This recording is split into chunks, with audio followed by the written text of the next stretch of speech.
انت شو هدفك من حياتك هاي العايشة؟ شو نهاية حياتك حتكون يعني بعد ما تموت؟ هدف يعني أرضي الله سبحانه وتعالى وأدخل الجنة وأنيك الحور. هلك انت بكلامك هذا ترضي الله عز وجل؟ أكيد. انت تقول عن رب العالمين انه القرآن كلام الله عز وجل، يقول قل هو الله القرآن أحد. مش كلام الله، مش كلام الله، لك هذا كلام مين؟ كلام واحد نصاب كان اسمه النبي محمد عليه الصلاة والسلام. استغفر الله. وانت طيب انت الرب اللي تعبده من وين اخذ دينه؟ مو من النبي عليه الصلاة والسلام؟ أكيد طبعا. تمام. مش نقول عن انسان عن رمز من رموز اسلامك انه نصاب؟ صحيح، هو أنا بقول عنه أنه هو نبي من عند الله سبحانه وتعالى وفي نفس الوقت نصاب. أحيانا كان بيصدق عن ما يقول عن رب العالمين وأحيانا كان بيكذب. لا، صادق في كل كلامه. القرآن عز وجل هو يعني الصادق القرآن وتأليفه هو مش من عند الله.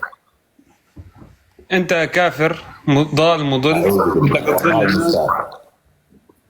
طيب شو هدفك انت من فتحك البث وضل الناس؟ هذا ما بضل الناس يا عمي، وانا ضارب ايد الناس تجي لعندي. حدا بيدفع لي فلوس مثل انت وقت تفتح بث العام ما يا اسامه حدا بيدفع لي فلوس اروح اتعين عشان اجي اضل الناس مثل ما بيسأل. لحظه بتكلم ممكن بتكلم. هو انا فاتح البث وجالس بقول للناس اللي ما يجي لبثي 3 مرات افتحه بيختم على قلبه. واقول للناس في طبعا بثي. لا، بس انت فاتح مكان عام. لسه مزعج انت ترى. يعني ما بتخلي حدا يتكلم. انا ما جابر حدا. انا بيكون عندي مزاج افتح البث واحب اتكلم مع الناس، وانت طالع عندي بمحض ارادتك. طبعا في محض ارادتي، لانه انت فاتح بس عام مش خاص. انت لو تفتح مثلا قناه وتقول انه هاي قناه انا اضل فيها العالم، اكيد ما حدا حيفوت لعندك. مو بضل فيها العالم، ما بضل فيها حدا. انا لو دعيتك مثل ما فعل النبي محمد عليه الصلاه والسلام وكذبت على الناس ورحت نكحت طفله وامرت بقتل الناس. اعطيني مكان واحد انه نكح مسلم سني طفله. هو كثير. وين؟ والله هذا روح اكتب في اليوتيوب راح يطلع لك عشرات الفيديوهات اللي عملوا لقاء مع مسلمات اطفال ان نكحوا والبعض منهم ماتوا تحت النكاح يعني. تمام. هل المسلمين هم معصومين كافراد؟ لا المسلمين هم على هدى النبي محمد. تمام. لانه كان مغتصب اطفال. انتم كمان طلعتوا مغتصبي اطفال. انت اخو شرموطه. تمام محمد. جد اكبر اخو. نبيك ممكن يكون اخو شرموطه. انت اكبر اخو شرموطه ممكن يكون اخو شرموطه.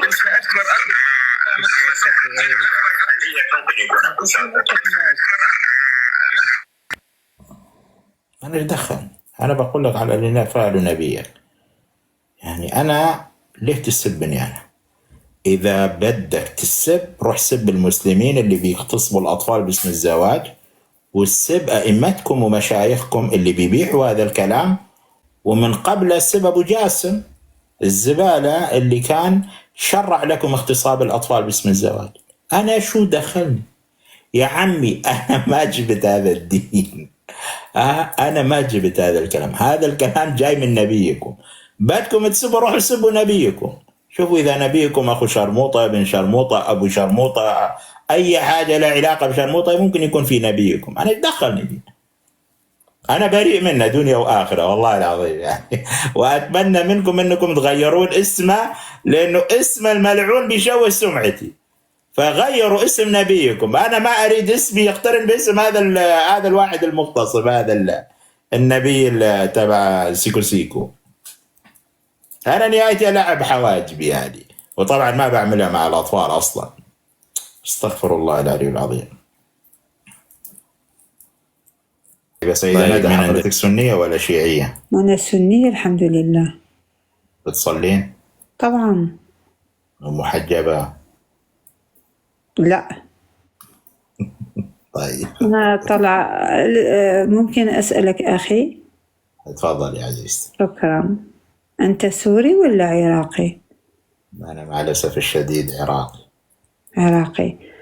أنا أحب أقول لكم يعني الله سبحانه وتعالى رمى غضبه على كل الدول المشارقة، يعني حروب وتشتت، ووطنكم ضاع وأولادكم ضاعوا وتشتتوا في دول العالم عشان كبتكم وحقرتكم وهذه الحقارة اللي جبتوها وهذه المشاكل اللي عملتوها على الديانات وما احترمتوش الله سبحانه وتعالى، قتل أطفالكم وقتل نساءكم. وجالس بقتل في أطفال لا المسلمين. لا، قتلكم، لأن ليش ما قتل في المغرب، ما قتل في الجزائر، ما قتل في تونس، لأن هذو دول الجزائريين والله. الله عذب فيهم. اسمع تقبل السؤال. اهدي شوية. والله يا أخي، يا أخي عندك فلسطين، سوريا، العراق، دمرتوا دمران، وأنا والله أتلذذ في ضياعكم. أنا كمان شوف يا أخي، رجعتوا زي الشحاتين في أوروبا يعني. والله العظيم يا خسارة عليكم والله.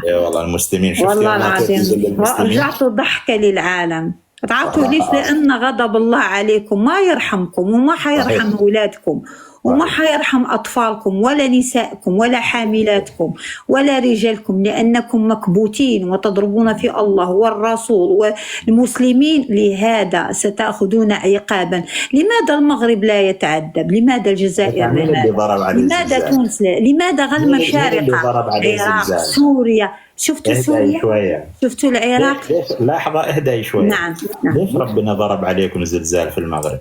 لا هذه مش زلزال، هذه هزة خفيفة. أنا أتكلم عليكم. شوفوا أنتم ما تتعصب من كلامي. اسمع كلامي. العراق شوف. وأنتم في الجزائر. لحظة ثواني. العراق حاولي تتعلم. أنا شوف ما قديت على المحاورة معي لأني أقوى منك يعني. لحظة لازم نتكلم. لازم نتكلم. ولكن أنا ما تكلمت عشان ما خلتني أكمل كلامي. أعطيتي وجهة نظري. خليني أنا أقول لك شغلة. نعم. أنا أقول اللي بيصير في العراق وسوريا واليمن وفلسطين ولبنان لأن شعوبها متخلفة. هذا كلامك صحيح. تعرفين ليش؟ لأن هذه الشعوب شعوب إسلامية.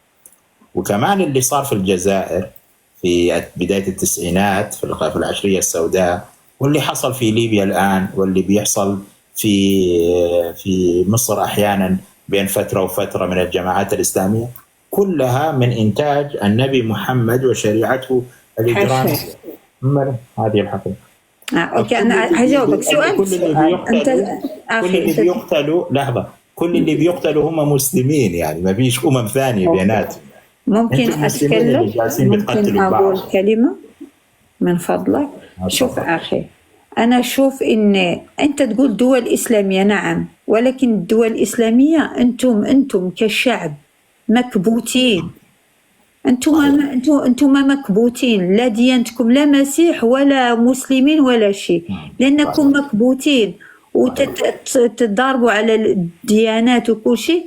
عشان هيك أنتم ضغطوا. لحظة ما تخليني أتكلم، خليني أكمل كلمتي يا أخي. أنت ما تقدر تسمع جوابي. أعطيك المجال. نعم. الديانة هي اللي بتخلي الشعوب مكبوتة. نعم. لا الديانة بس الشعوب. أنتم شعب ضعيف عقليا. صحيح.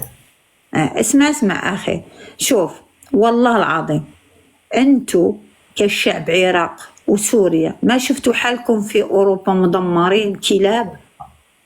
صراحة صحيح. رجعتوا كنتوا برزقكم ومالكم وبهبتكم وبرئيسكم، رجعتوا مدلولين في دول أوروبا تستنوا الأوروبيين يعطوكم شهركم عشان تأكلوا وتشربوا. يا لفضحتكم. يا لفضحتكم. اهدأي شوية. يا ويلكم. العراقي والسوري والفلسطيني واللبناني ضايعين والله، والمغربي والجزائري والتونسي كلهم بيتسولوا الحياة في أوروبا. لا مش قد يتسوي. لا احنا حاكمين أوروبا، المغاربة والجزائريين. انتوا احنا نترجم لكم، انتوا ما تشتغلوا عندنا. أخي أنا أشتغل في شركة بحكم 20 سوري وعراقي، أنا أحكمهم. مغربية يعني أنا أقوى من السوري والعراقي. أنت لما تتكلمين عن الناس بهذه الطريقة، هل راح تكونون سعيدة مثلا لما واحد سوري يجي يقول لا أنا ما بحبكم لأنكم جبتوا العار للعالم؟ خليني أقول لك شغلة، هل راح تكونين سعيدة وأنت عندك هذا النفس العنصري؟ هذا ليس عنصري. حاولي تستمعي عشان تتعلم الحوار. هل أنت الآن راح تكونين سعيدة مثلا لو واحد عراقي أو سوري إجا وقال لك أنا الآن كمان ممكن أروح أنزل للمغرب أروح أنيك 20 امرأة $200؟ لا ما تقول. احنا مثلا العراقية تتعاطى مع اليهودي اللي هنا في بلجيكا. سقمتيها والله العراق لا كلامك صار صخام. هذا النفس العنصري هذا شعب المغرب مختلف تماما عن هذه الأبلة. يعني بتشوفون أنتم أغلب المغاربة يعني سيدات في غاية الروعة، في غاية الجمال، في غاية الأدب والأخلاق، ولكن كمان في ناس عنصريين هكذا. شو تسوي؟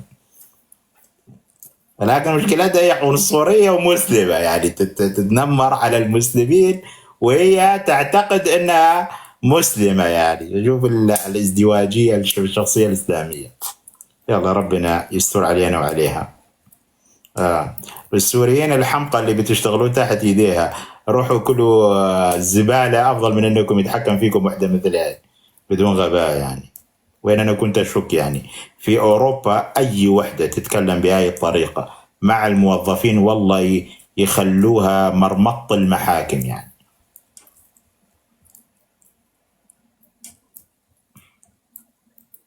حضرتك سني ولا شيعي؟ سني الحمد لله. طيب الحمد لله. عن شو تحب تسولف يا أخوي؟ أنت سني ولا شيعي؟ أنا مسلم على الطريقة الصالحية.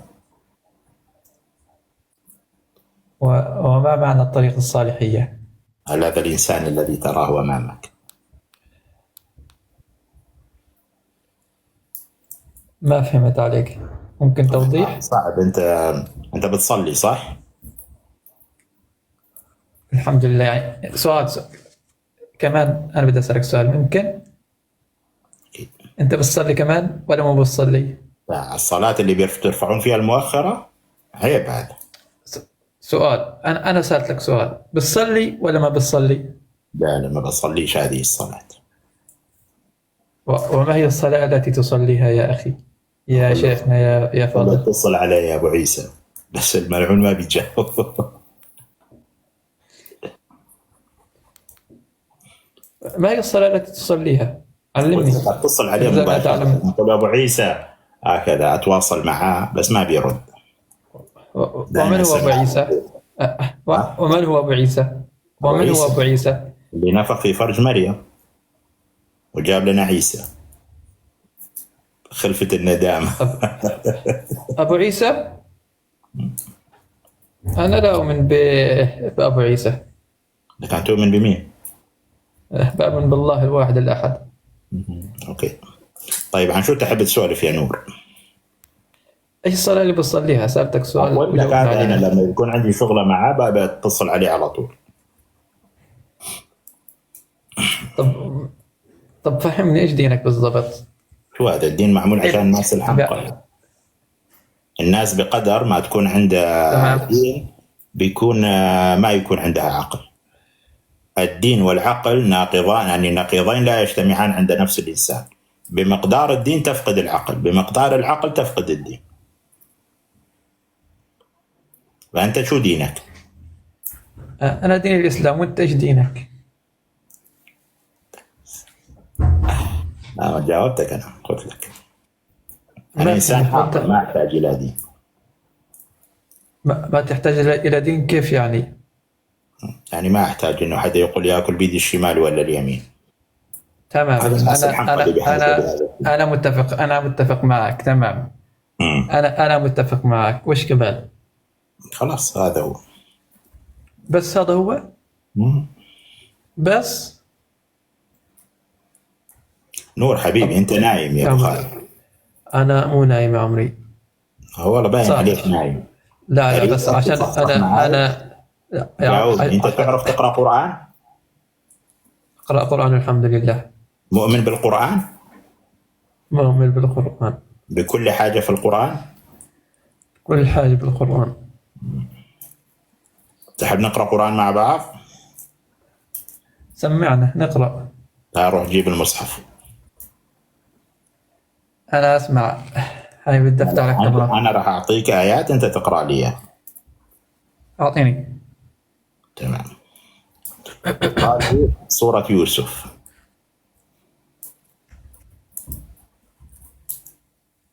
تمام، اسمع. كيف؟ فتحت الكاميرا عندي.